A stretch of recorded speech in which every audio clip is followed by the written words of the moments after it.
Shalom, shalom, bien-aimé dans le Seigneur. Je te salue au nom de Jésus-Christ de Nazareth. Alors ce matin, j'ai un message pour une personne, pour 2 personnes, pour 3 personnes, peu importe. J'aimerais parler d'aimer Dieu. Aimer Dieu. Vous savez, mes bien-aimés, nous avons perdu cette notion d'aimer Dieu. Nous aimons Dieu du bout de nos lèvres, mais nos cœurs en est éloignés.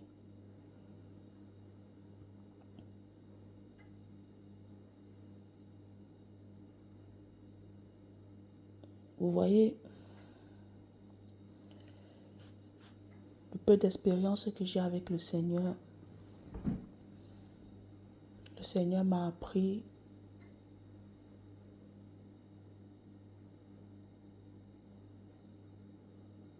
c'est quoi l'aimer. Ces derniers temps, ces dernières années, le Seigneur m'a beaucoup enseigné sur l'amour pour lui.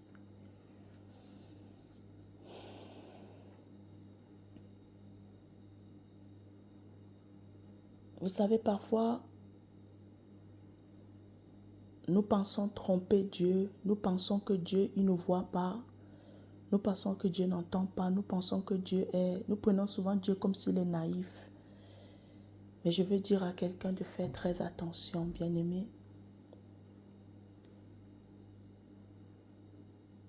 En vérité, Dieu sait qu'il l'aime réellement et Dieu sait qu'il ne l'aime pas. Il l'aime juste du bout des lèvres. L'amour commence d'abord à l'intérieur. L'amour pour Dieu commence d'abord à l'intérieur. Aimer sincèrement Dieu, c'est une base. D'abord, lorsque nous lui donnons sa vie, c'est d'abord ça la base. La manière par laquelle on va t'enseigner à aimer Dieu. La manière qu'on va te présenter Jésus, Christ de Nazareth, elle sera très définitive. Elle sera très importante, voire capitale, de ta marche avec lui durant ton pèlerinage sur la terre. Je vous disais tantôt,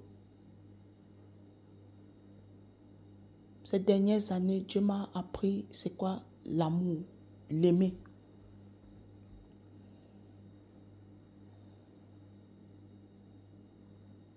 Et je me suis rendu compte que nous ne sommes même pas encore arrivés au niveau où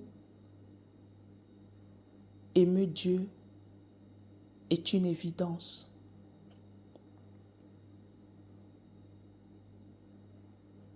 Aimer Dieu, ce n'est pas une question parce que tu vas à l'église. C'est ça qui veut dire que tu aimes Dieu. Aimer Dieu, ce n'est pas parce que tu le sers à l'église, non. Aimer Dieu, c'est lorsque tu dis quelque chose à Dieu, tes paroles, ce qui s'ensuit, tes actes. Je répète encore. Lorsque tu dis à Dieu quelque chose, ne te contente pas seulement des paroles, mais il faut que les actes suivent. Le Saint-Esprit m'a appris. Quand je dis aimer Dieu, je dois être disponible, disposé pour lui. Quand je dis aimer Dieu, je dois être soumise à ses commandements. Quand je dis aimer Dieu, Je dois lui être totalement dévoué, agréable, fidèle, loyal, intègre. Quand je dis aimer Dieu, je dois aimer mon prochain.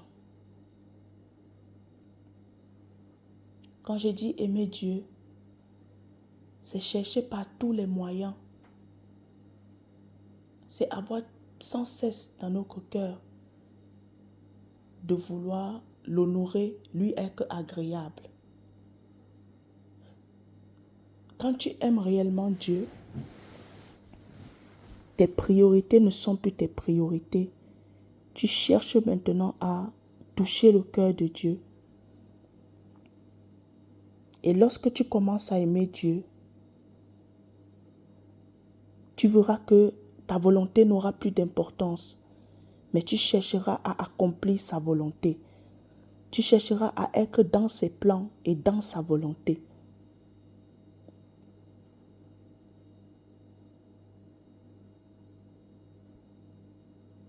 Beaucoup de chrétiens, nous disons, si nous vivons, ce n'est plus nous qui vivons, mais c'est Christ qui vit en nous.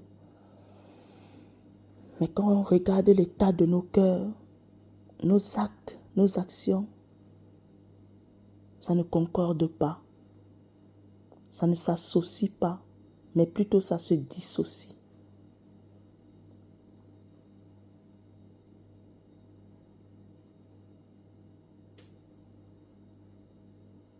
Dieu ne s'est pas contenté de nous dire qu'il nous aime. Il a posé des actes concrets. Il a posé des actes concrets. Ce qui veut dire que il nous a donné son Fils Jésus-Christ, afin que quiconque croit en lui ne périsse point, mais ait la vie éternelle. Oui, aujourd'hui, je ressens vraiment de te parler sur aimer Dieu.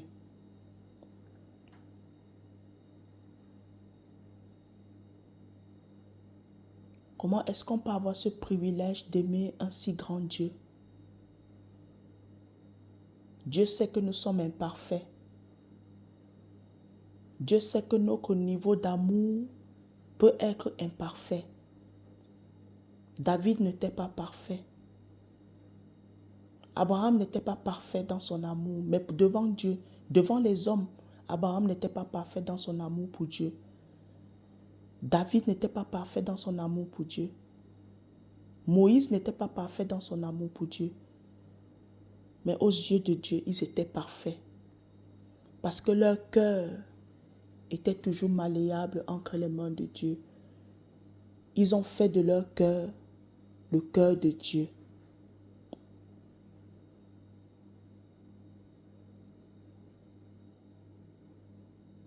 Bien-aimés, en toute vérité, si nous n'aimons pas Dieu,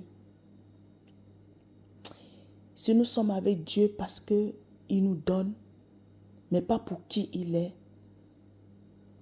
franchement, c'est un gâchis. Franchement, c'est une désolation. Parce qu'il n'y a pas plus beau d'aimer Dieu pour qui il est. Le Saint-Esprit m'a fait comprendre que Raïssa,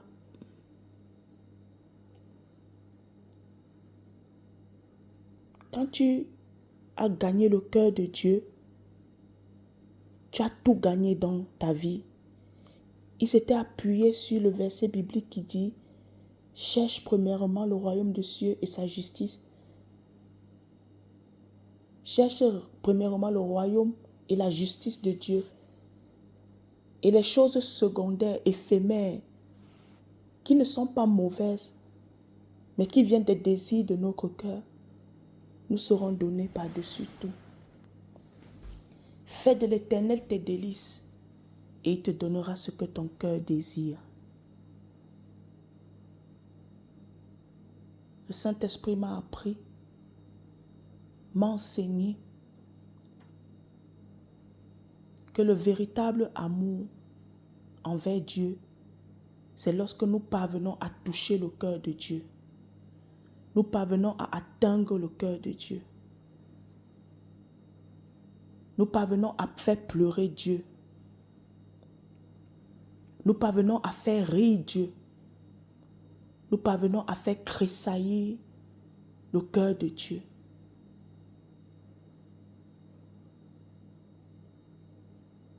Lorsque tu es un vrai amoureux de Dieu, un vrai adorateur de Dieu, Dieu commencera à te faire ressentir ses émotions. Il commencera à te faire ressentir ses sentiments parce qu'il est une personne.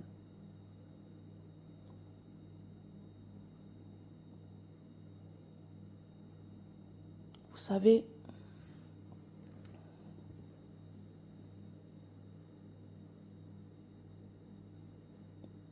nous ne devons plus rechercher les sensations avec Dieu, mais nous devons chercher à vivre Dieu en 2024.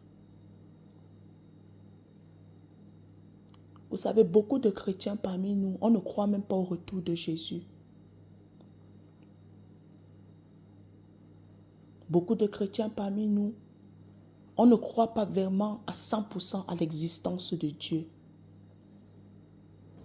Voilà pourquoi nous allons voir des chrétiens, ils viennent à l'église, mais eux-mêmes ils décident de leur propre destinée. Ils décident de leur propre vie. Lorsque vous allez voir des chrétiens, lorsqu'ils viennent dans la présence de Dieu pour prier, ils vont multiplier des paroles. C'est comme si Dieu était un petit Dieu là qu'il faut prier à plusieurs reprises pour que Dieu puisse nous exaucer. Aimons sincèrement Dieu. Vous savez, le Saint-Esprit m'a dit une fois, Raïssa, quand tu dis m'aimer, il faut aussi que tes actes suivent. Tu ne peux pas me dire m'aimer, mais tes actes sont concrets à tes paroles. Tes actes doivent être identiques à tes paroles et tes paroles doivent être identiques à tes actes. Ça veut dire que si je dis que j'aime Dieu, je dois chercher à faire qui plaira à Dieu. Je dois chercher par tous les moyens à être agréable à Dieu. Ça doit être ça ma priorité. Quand je dis que j'aime Dieu, je dois chercher à connaître ce que Dieu aime. Ce qui touche le cœur de Dieu. Ce qui rend Dieu content, fier. Ce qui rendra Dieu fier de moi.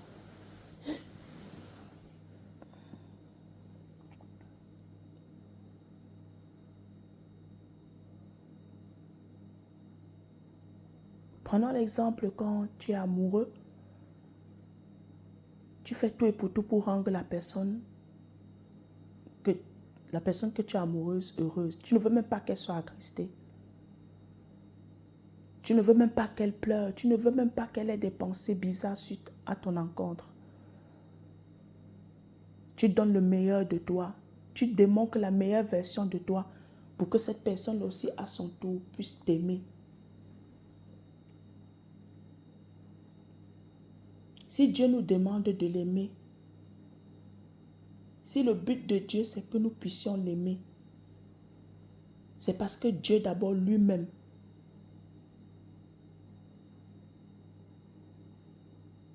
il est la signification de l'amour. Il signifie l'amour. Il est l'amour.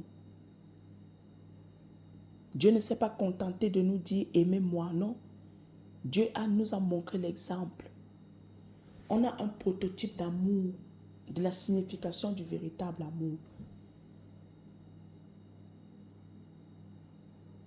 Ça se trouve dans Jean 3,16.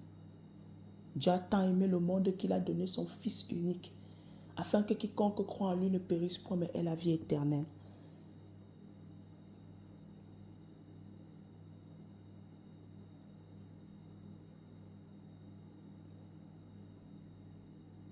Bien-aimé, tu ne peux pas dire aimer Dieu sans que tu ne l'aies rencontré réellement.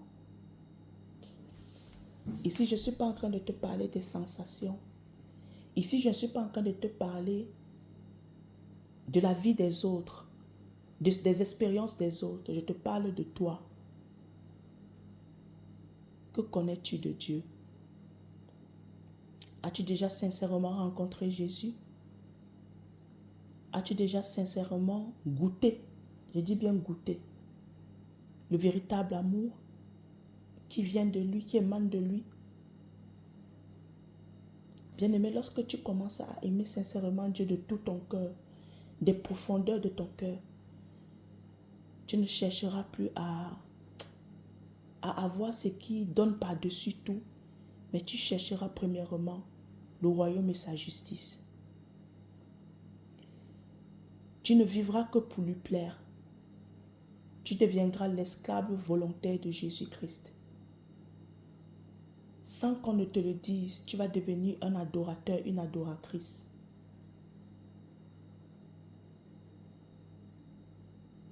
Rien ni personne n'aura plus d'importance que Dieu dans ta vie.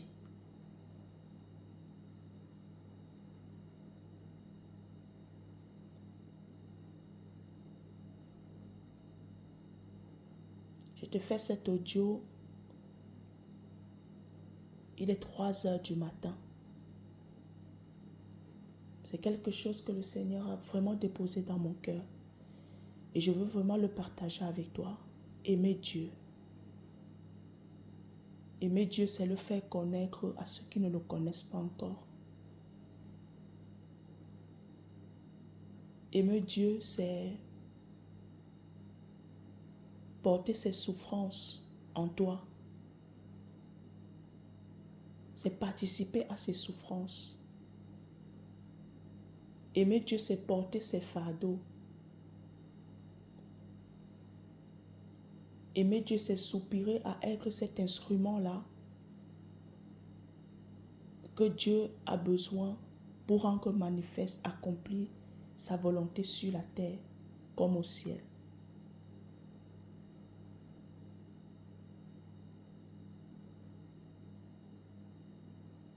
Aimer Dieu, c'est le laisser diriger ta vie. Aimer Dieu, c'est faire de lui tes délices.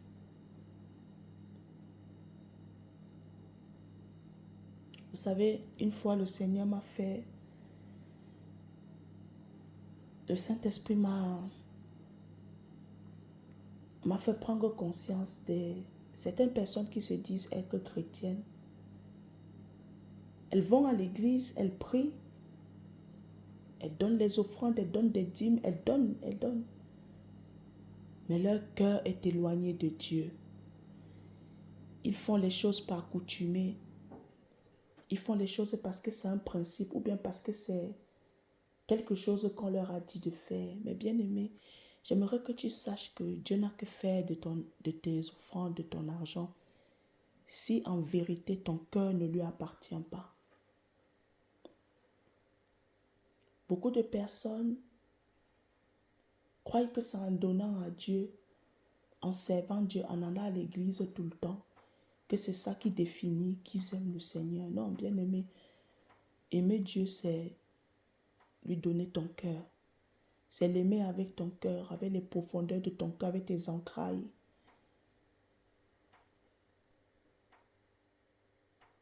C'était ça la qualité que David avait. Le Saint-Esprit m'a beaucoup enseigné sur David. David, malgré qu'il a tué Uri, il a couché avec la femme d'Uri. Il est resté l'homme selon le cœur de Dieu. Parce que David savait se dépouiller de lui, de son titre de roi. Parce qu'il savait qu'il était devant le véritable et le seul véritable roi, Jésus-Christ de Nazareth. David savait parler à Dieu.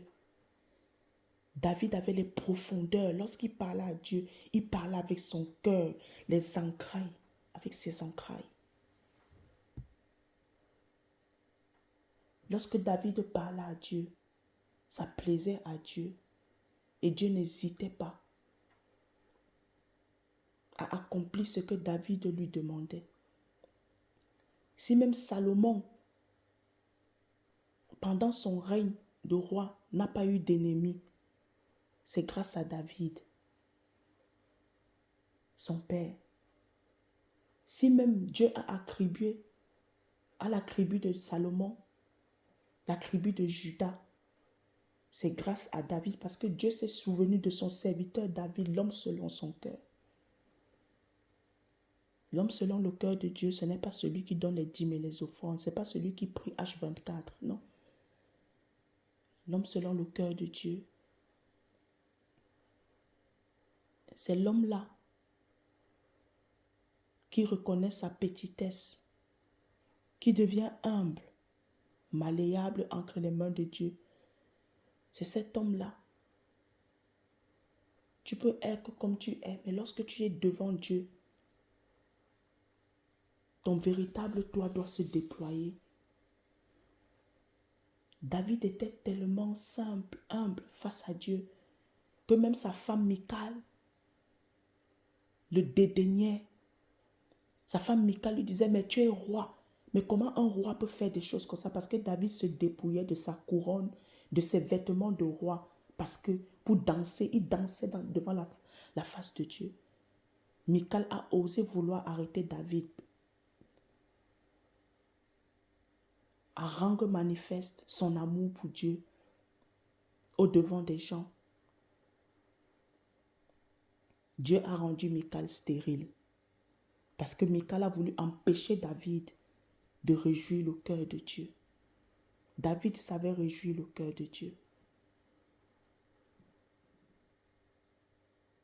Bien-aimé, tu veux savoir c'est quoi aimer Dieu? Lis les psaumes de David. Il y a le psaume de David qui m'a beaucoup touché et marqué. C'est lorsqu'il a dit, lorsque je me taisais, mes os se consumaient. C'était lorsqu'il était dans le péché. C'était lorsqu'il était dans le péché à cause d'Uri, qu'il avait tué Uri et couché avec Bathsheba. Il a dit que lorsqu'il cachait son péché à Dieu, il était comme mort. Lorsqu'il cachait son péché à Dieu, lorsqu'il se taisait, c'est comme si ses os se consumaient. Mais lorsqu'il a commencé à se repentir au devant de Dieu, il a retrouvé la vie. Aimer Dieu.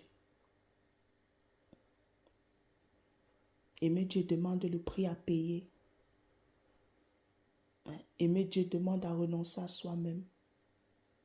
Aimer Dieu demande à renoncer à son Isaac. Aimer Dieu demande à renoncer à nos notoriétés, à nos petites personnes, parce que nous ne sommes rien au fait. Aimer Dieu demande à faire ce que les autres ne pourront pas faire. Ça veut dire, tu es conscient que c'est telle personne qui est ton ennemi, mais tu continues à l'aimer. Tu continues à l'appeler mon frère, mon ami, mon enfant. Prenons l'exemple de Jésus avec Judas. Jésus continue à appeler Judas mon ami, malgré qu'il savait que c'est Judas qui allait le livrer. Malgré que Simon-Pierre a régné Jésus 3 fois. Lorsque Jésus est apparu à Marie de Magdala, il a dit, va dire à Judas, va dire à Pierre, à mon frère Pierre, que je l'attends en Galilée. Va dire à Pierre que je l'attends. Jésus n'a pas pensé à ceux-là qui ne l'ont pas régné. Jésus a pensé à celui qui l'a régné, Simon. Même lorsque Jésus était sur la croix de Golgotha, avec les 2 brigands, Jésus était aussi venu pour ces personnes-là. Même sur la croix, il a continué son ministère, de venir sauver les captifs. L'un n'a pas pu saisir cette opportunité, mais l'autre a saisi l'opportunité parce que cet homme-là, malgré qu'il était sur la croix, il n'a pas connu Jésus, mais il a eu la révélation de Jésus. Il s'est présenté à Jésus comme un adorateur, comme celui-là qui reconnaît sa souveraineté, qui reconnaît sa véritable identité en tant que Dieu. En tant que Dieu. Bien qu'il soit homme, bien qu'il avait les mêmes manifestations de douleur dans son cœur en tant qu'homme, aimer Dieu.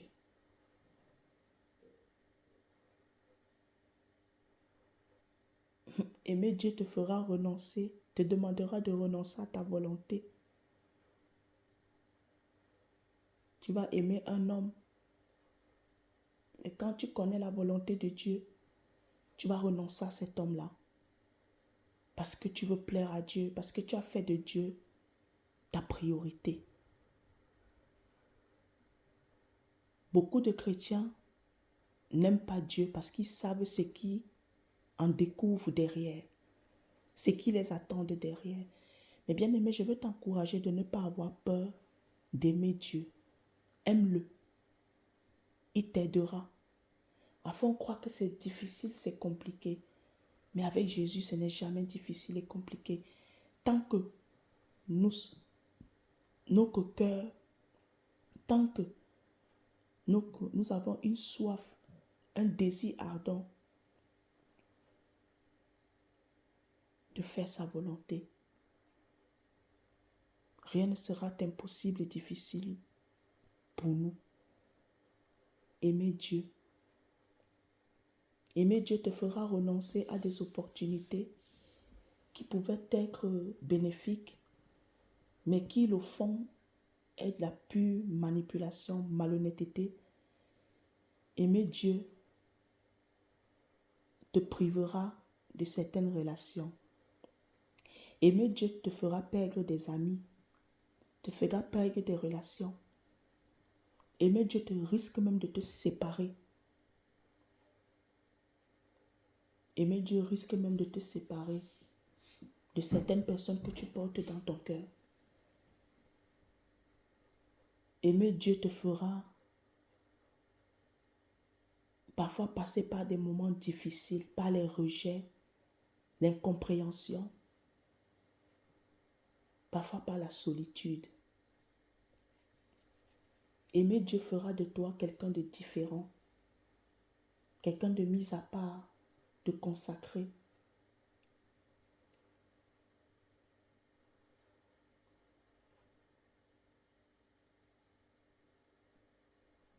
Aimer Dieu.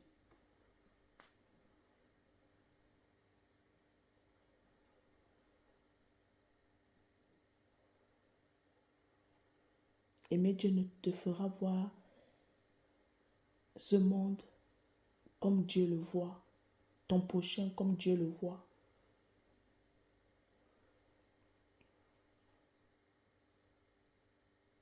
Aimer Dieu. Bien-aimé.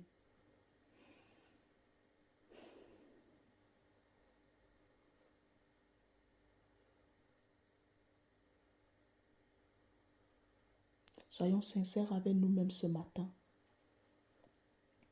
Nous sommes le 1er février, jeudi le 1er février 2024. Vous savez, si nous-mêmes nous nous jugeons, nous nous auto-examinons, nous ne serons pas jugés par le Seigneur Jésus-Christ. Entre en toi-même, auto-examine-toi. Est-ce que tu as réellement rencontré l'amour de Dieu? Est-ce que tu as réellement rencontré Jésus? Qu'est-ce que tu sais de lui? Vous savez, nous devons arrêter de vivre dans l'hypocrisie, dans tout ce qui est folklorique. Nous devons arrêter de vivre selon la conformité de ce monde, de ce siècle présent. Aimer Dieu, ce n'est pas comme le monde nous présente. Non, ce n'est pas ça l'amour. Jésus-Christ même, il a dit, quand tu arrives au niveau d'amour, tu es capable de donner ta vie pour ces personnes, les personnes que tu aimes. Jésus-Christ a donné sa vie pour nous. On n'a pas pris la vie de Jésus. Non, Jésus-Christ de lui-même, il s'est donné pour nous. Afin que nous puissions vivre en lui et par lui et avec lui. Personne n'est venu arracher la vie de Jésus. Non, Jésus-Christ a donné volontiers.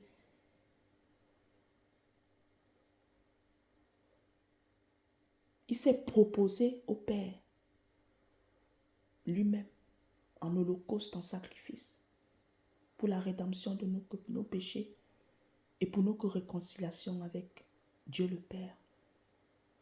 Parce que tous ont péché et nous avons été tous privés de la gloire de Dieu.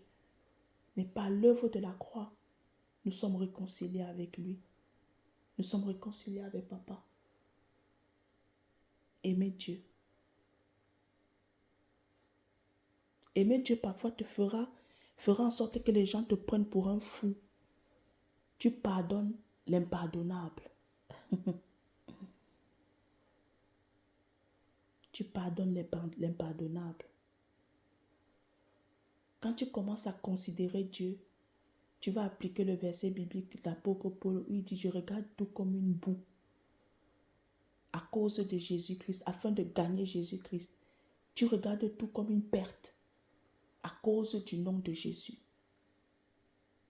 Tes titres, tes biens et tout, tu ne seras plus attaché à ça. Tu chercheras maintenant ce que tes biens soient pour la gloire de Dieu. Tout ce que tu possèdes, ta notoriété, tout ça, devant Jésus, ça n'est rien.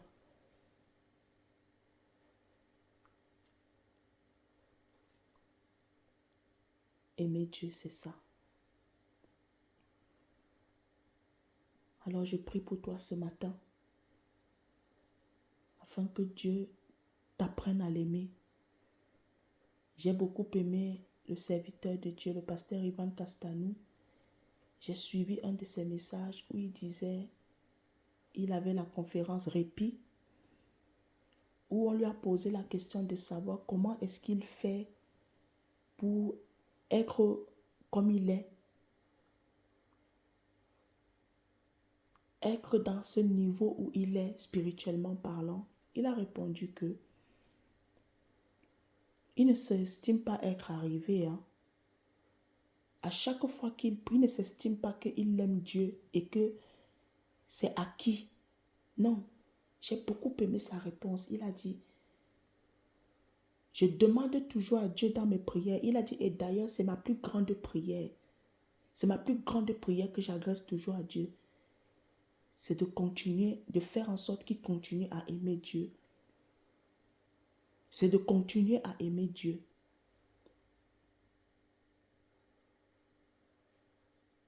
Oui, bien-aimé. Quand j'ai suivi ça, le pasteur Ivan Castaner a dit ça, j'étais tellement touchée. J'ai fait de ces paroles-là une prière. Oui, j'ai fait de ces paroles-là une prière. Aimer Dieu, ce n'est pas un acquis. Ça doit être entretenu, comme quand on dit qu'on entretient le feu dans l'autel. L'autel, il faut entretenir ça dans la prière, dans tes œuvres. Tu dois entretenir ça. Ne considérons jamais que aimer Dieu est un acquis. Être chrétien, c'est un acquis. Non. Aimer Dieu doit être toujours une prière constante qu'on doit lui adresser en lui disant que apprends-nous à t'aimer. Que nos cœurs restent toujours attachés à toi parce que nous sommes dans un siècle où si nous ne sommes pas sincères avec le Seigneur, si nous n'avons pas véritablement rencontré Jésus et que notre conversion n'a pas été véritable, nous allons abandonner la foi, nous allons trahir notre alliance et nous allons souiller le sacerdoce. Nous allons trahir notre alliance avec Dieu. Alors ma prière pour toi est que tu sois continuellement, que tu aies continuellement ce cœur d'enfant, parce que le Seigneur Jésus-Christ a décrit ceux-là à qui appartient le royaume des cieux. C'est ceux-là qui sont comme les enfants, qui ont le cœur des enfants. Je prie que tu sois continuellement en train de soupirer à aimer Dieu. Tu sois continuellement en train de soupirer à entretenir cet amour. Que tu sois continuellement en train de chercher à plaire à Dieu, à toucher son cœur. Que tu sois continuellement en train de désirer ne jamais à ne pas être celui-là qui va être une occasion de chute, une pierre d'achoppement pour ternir l'image de l'Église, corps du Christ. Pas les scandales, pas ton caractère, ta manière de vivre, non. que tes réactions, tes actions et tes attitudes reflètent le royaume de Dieu. C'est ma prière pour toi en 2024. J'ai été long, mais ça en vaut la peine. Parce que j'avais dit, je ne veux plus faire les grandes vidéos. Parce qu'après, les gens, quand on fait trop les grandes vidéos, les gens vont s'ennuyer. Mais là, ça en vaut la peine. Et je prie que ce message te bénisse. Nous sommes le 1er février. Je commence ce mois avec aimer Dieu parce que c'est la clé de toute chose. Je le répète encore. Ce que le Saint-Esprit m'a dit, lorsque tu as gagné le cœur de Dieu, tu as tout gagné dans ta vie. Lorsque tu as gagné le cœur de Dieu, tu as tout gagné dans ta vie. Abraham a gagné le cœur de Dieu. Voilà pourquoi lorsque Dieu voulait détruire Sodome et Gomorrhe, il a dit, je ne peux pas cacher cela à mon ami Abraham. Abraham avait su toucher Dieu là où il fallait. David avait su toucher Dieu là où il fallait. Salomon avait su toucher Dieu là où il fallait. Moïse avait su toucher Dieu là où il fallait. Alors à ton tour aussi, sache toucher Dieu là où il fallait. Et pour y parvenir, tu dois être en intimité, communion avec le cher Saint-Esprit. Car lui-même, il est Dieu. Lui-même, il sait ce qui lui est agréable, qui lui plaît. Tu ne peux pas décider de toi-même de faire des choses comme ça. Non, il faut être conduit par l'Esprit. Afin que ton amour, ton adoration soit devant Dieu comme un parfum de bonne odeur. Qui lui est agréable. Alors je prie que Dieu te bénisse. Paix et grâce en toi et avec toi, dans ta famille. N'oublie pas, l'amour de Dieu n'est pas un acquis, mais c'est une continuité. Tu dois l'entretenir.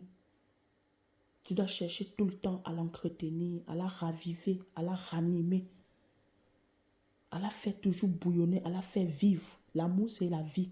L'amour vit. On la vit. On vit l'amour et l'amour, c'est Dieu. Parce que Dieu est amour. C'est sa nature. Il est amour. Il est l'incarnation de l'amour. Il est l'amour. Il est le modèle parfait de l'amour. Alors que Dieu te bénisse abondamment. Paix et grâce chez toi. Paix et grâce chez toi au nom de Jésus-Christ. Amen.